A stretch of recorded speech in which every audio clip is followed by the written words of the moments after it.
it's like a queer kind of cross-pollination of digital technology and humanity into some strange third thing.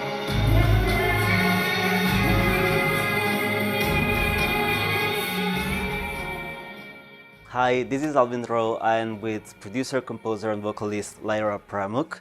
Today I'd like to talk about your creative process and your latest album, Hymnal. But first I would like to start with a quick mention to your debut album, Fountain, because I think that you did something very brave. Making art and music especially, I think it's already something that is very vulnerable, and especially I know that for a lot of musicians it's very difficult to share their voice and get to that level of exposure. And instead, for your debut album, you did something that uses entirely just your voice. And I think that you created like a sound library just with your vocal samples. And I was wondering if how do you relate to that now? Is it something that you still use? Is it do you hate it? You got tired of it? What happened with it? I don't know. It's 2018, 2019, and how you sing expresses how you are energetically at that time. So I can't listen to those recordings without feeling like I'm listening back to this like former version of myself, which I think could be interesting if I wanted to sample an older version of myself. But I'm much more interested in like making new sample libraries to track how I'm growing like in myself and my voice. Like all the vocal samples that I used on Hymnal, I recorded those at the end of 2023. And I feel like a totally different person now than when I recorded those. They're like 2 years old. So I think any major project, I always like do another bigger recording session. Yeah, also because the voice is like a very intimate identity marker. It carries so much of who you are in the voice. You can feel so much of what's happening in your body. Even what's happening in the world can become encoded in your voice. In a way, it's intimate, but it also reflects the world, the voice. And so I think it's like a diary or something in a way.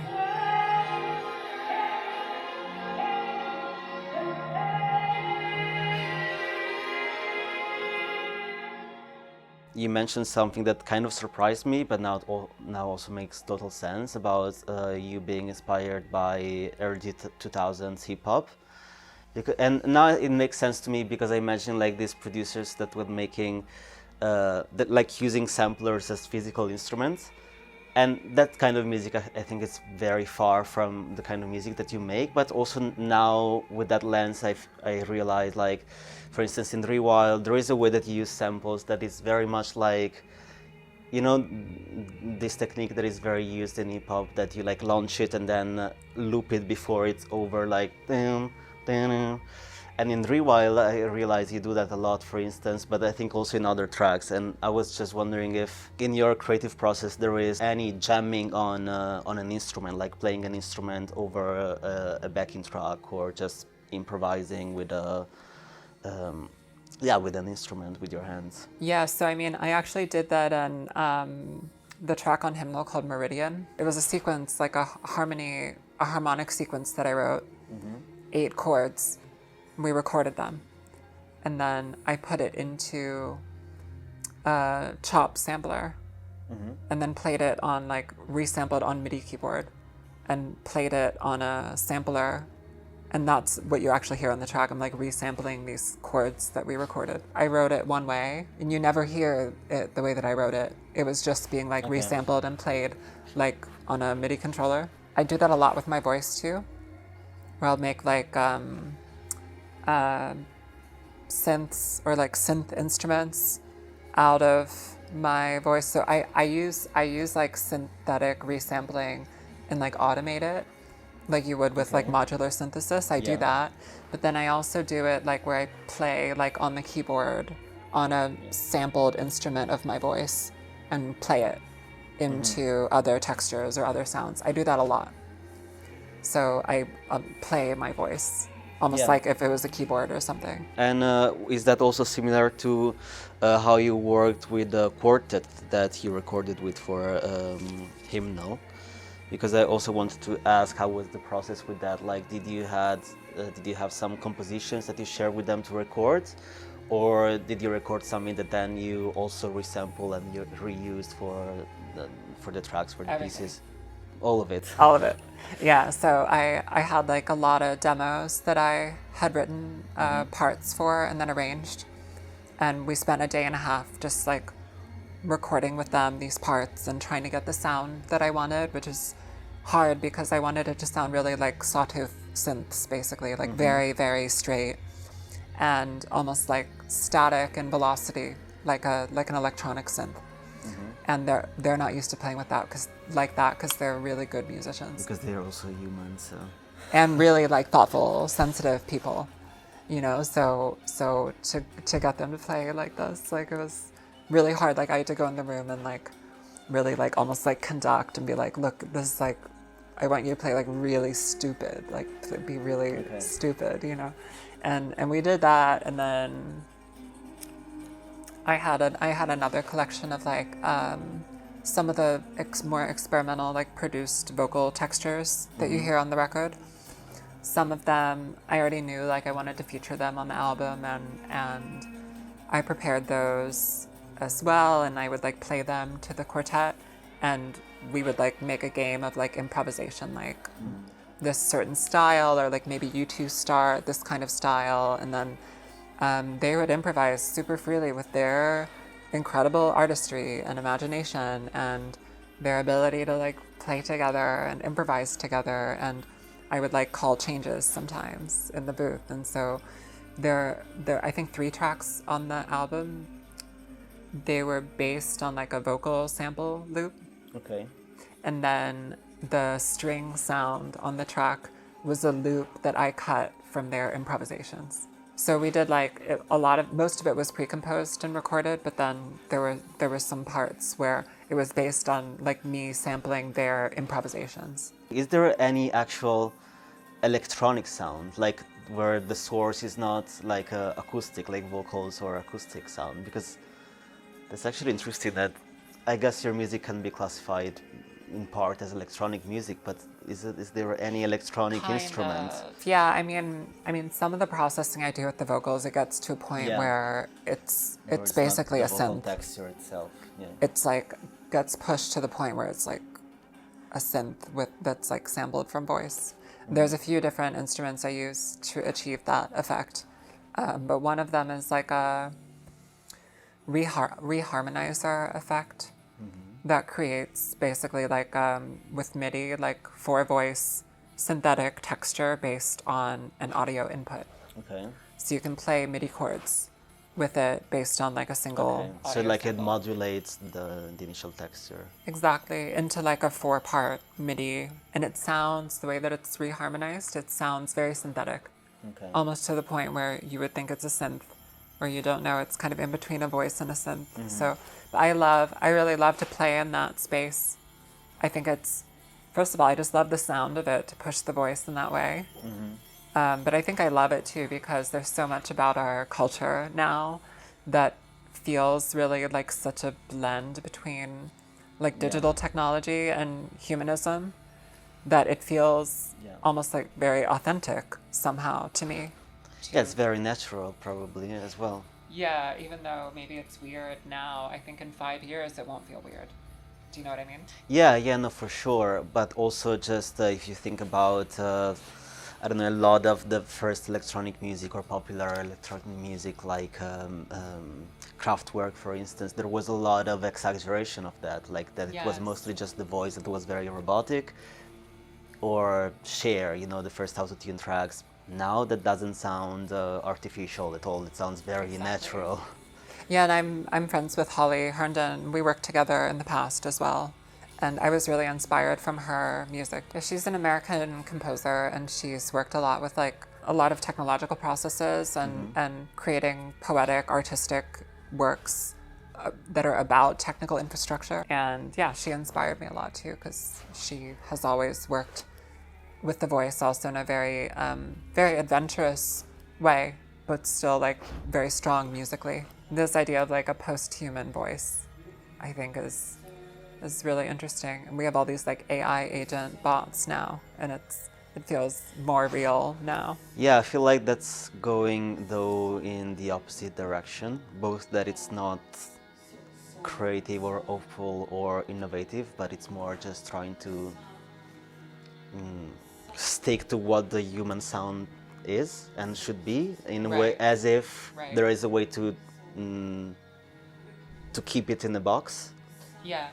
And that's just dystopian, I think. Which is very different from post-human as well. Totally. Like the kinds of electronic production I'm interested in doing with the voice, it's like a queer kind of cross-pollination of digital technology and humanity into some strange third thing, which I think also is very queer. It's very trans in a way too. Like I'm very radically open to like new forms, because I think that being trans is like also in our society where there's not really stable social roles for trans people in this like post-colonial world that we live in, but there were in the past.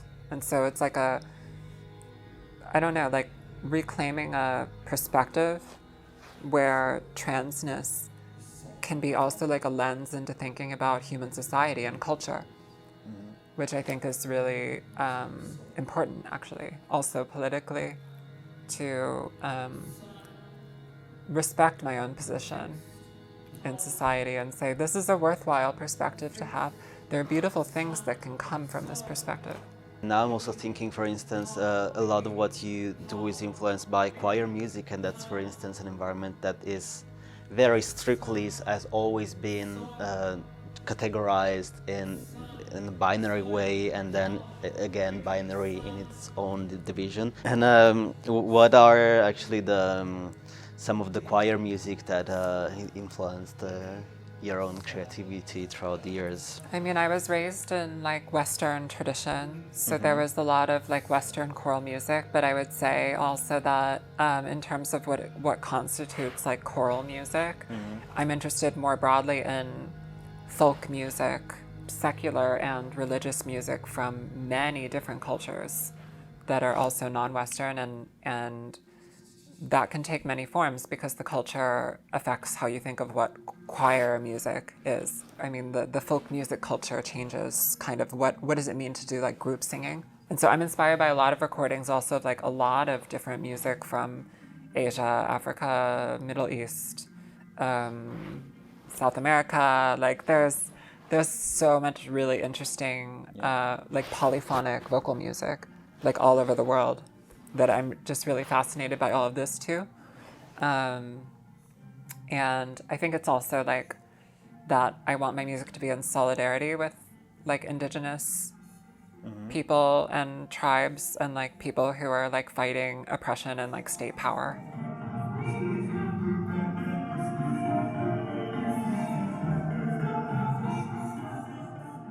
Since your composition, there is this balance between structure and improvisation. How do you deal with that live?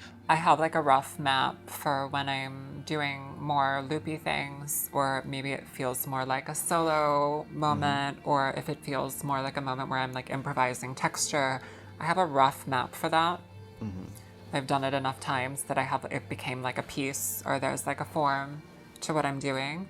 But then I still break that sometimes too. So it came to a point where it's almost like I have like a plan and I can rely on it, but I can also like not rely on it.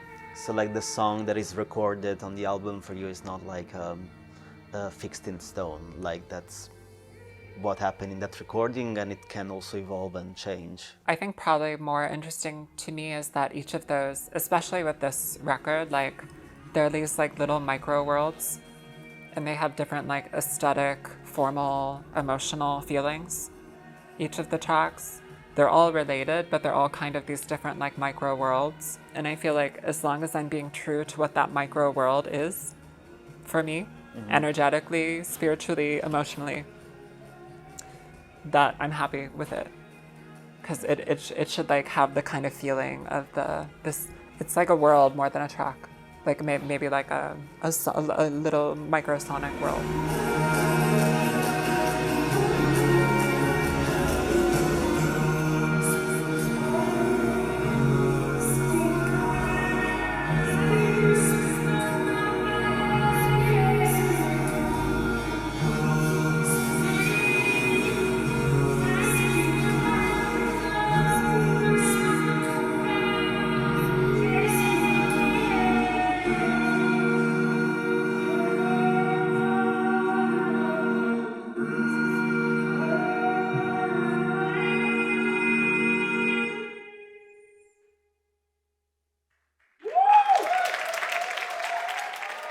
Contributed to the compilation Transa with a very nice cover with Moses Sumney of Thank you. You Make Me Feel, Mighty Real. Mighty Real. And I wondered, how did the collaboration go with Moses Sumney? How did that work out?